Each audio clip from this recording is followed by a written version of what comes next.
What's something women think impresses men but actually doesn't? Acting hard to get only makes you hard to want. To me, it always just looks like a lack of interest, and if there's no interest, they'll stop trying.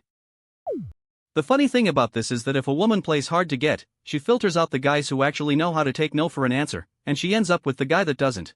She is setting herself up for a toxic relationship. And you gotta remember that if they say no and you keep going, it is literally sexual harassment, so most guys isn't going to risk that. This one is interesting because while people will certainly agree with this, every single woman has stories of telling a man they're not interested and not being able to get rid of him. That's what we're saying. If you are playing hard to get, then the only people that will push through are the ones with boundary problems. The good men will accept your initial not interested and leave, while the creeps will keep bothering you. Playing hard to get effectively filters for just creeps remain. I texted my wife the day after we met. She told me she was about to text me. If you like a person, you like a person, no need to play games, just go for it and maybe you'll find the one. This is coming from a gay man, but I've seen it fail for my girlfriends a ton. Playing hard to get, most guys eventually just take it as a lack of interest and move on. Clear communication and showing genuine interest is way more impressive than a guessing game. Playing hard to get is an excellent way to select for assholes who don't respect boundaries. I don't play hard to get, but as an extremely reserved person, this ends up being true, as well. Healthy, considerate people give up getting to know me because I shut it down reflexively, and as a result, the only friends in my life are people who don't respect my boundaries. I'm trying to stop being this way, though. Anyway, hard agree. Absolutely. My girlfriend and me were very good friends, and she was always so passionate and interested in me speaking about things and being direct. She was so direct that one morning I woke up to her message that she likes me and would like to date me if I was open to it. Best thing that ever happened to me, and I am thankful to her for avoiding the whole playing hard to get. Makes me love her 10x more. That made my heart sing. Glad you both found each other. Sometimes when I wake up I have texts from my credit card companies about an attempt to collect a debt, so I know exactly how that feels. My mom tried to convince my girlfriend she had to play more games and be hard to get because men like the chase. I was just like, please don't listen to her. We're together because you told me you wanted to be together, not because I see you as some object to chase. The truth is that some women like to be chased, because it makes them feel desired, and they project that onto the men who are willing to chase. But I don't know any men who actually prefer to have to play chase games.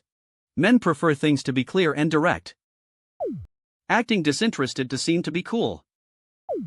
I remember bumping into a girl I liked from school a good 10 years after we left, and she was talking about how she used to have a crush on me, yet she very strongly rejected any flirting I tried or even general conversation. I straight up thought she was disgusted by me, so what on earth her plan was, lol. Oh, now I know why every girl in school was repulsed by me. Like, I understand playing hard to get, but I don't understand who told women that acting like a dude disgusts you as a way to get his attention. I had a girl very publicly throw away a bottle she owned because this dude she had a crush on drank from it as well.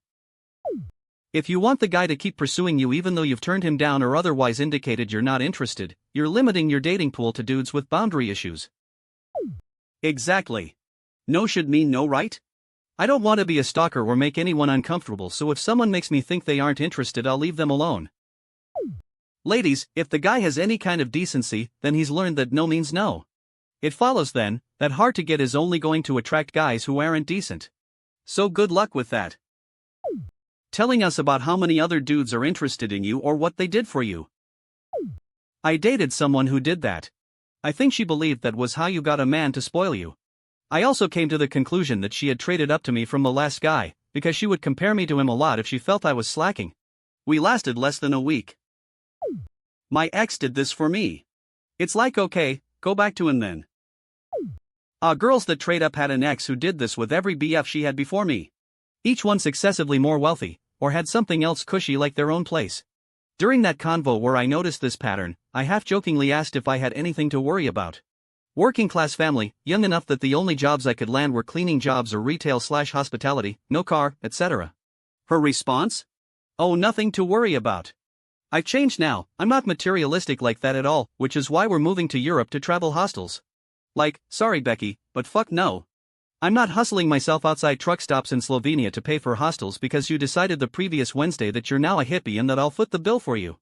The mind boggles. Related. I have a friend who is smart, hardworking, strong, loving, just, in general, a person with obvious value. Whenever her marriage has been in a bad spot, she tells her husband, and the people around her, a lot about how he will never find someone as hot as her, like, girl, your looks are the least impressive thing about you. It makes me really sad for her self-esteem. I used to teach tennis at a really high-end golf and tennis club. This guy in his 70s had a weekly hitting lesson with me. Dude owned most of the rental properties at OSU at the time and his wife played as well. Same age and no work done. One day, after one of our lessons, we were walking back to the clubhouse and he said something I will never forget. See that woman over there? That's my wife. I already knew this, she's the love of my life, but God is she ugly, I almost choked on my water.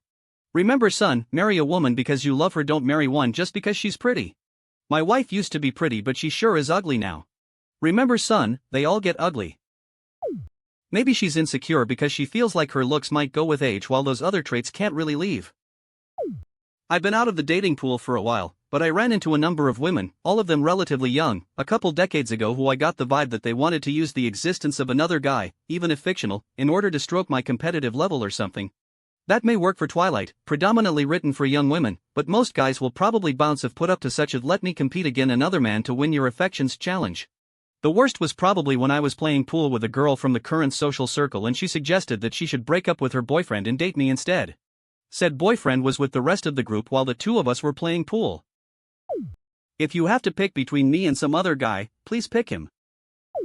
Competing for a woman's affections just seems so exhausting. And any woman that would encourage that type of behavior wouldn't be worth it anyway. It's the same reason I don't cheat, aside from it being wrong.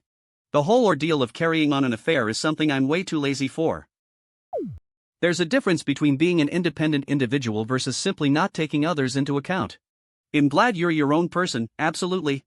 I don't want to be responsible for somebody's sense of self.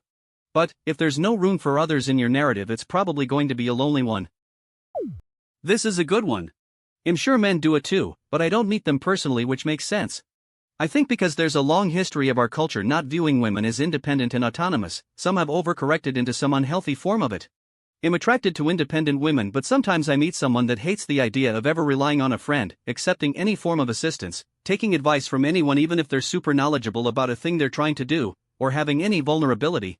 That's not independence, that's pride. It's damaging to all types of relationships, makes you hard to get close to even as a friend, and it's pretty frustrating to be around for long periods. Inevitably, most of their relationships have a weird dynamic and they look down on people ever needing others or being vulnerable. Sometimes it's not exactly pride, but a self-defense mechanism because they learn from an early age that they can't rely on other people. They've been let down by so many people in their life that they're scared to ever trust someone enough to let them help. Still, sometimes spells doom for a relationship, but potentially easier to work on in therapy, I think. Being high maintenance, I want a relationship, not a monthly subscription. Had one girl tell me she didn't want to work but she wants 2 houses and 2 cars. Like, I have a job and it pays well, but at least you're being honest about how delirious you are financially off the bat instead of saving it for me to find out later. Was her name Bolette McDodge? This is all over dating apps too. I'm looking for someone financially independent, or my love language is receiving gifts. Followed by their values. I mean, y'all might as well say just out and say you're looking for a sugar daddy.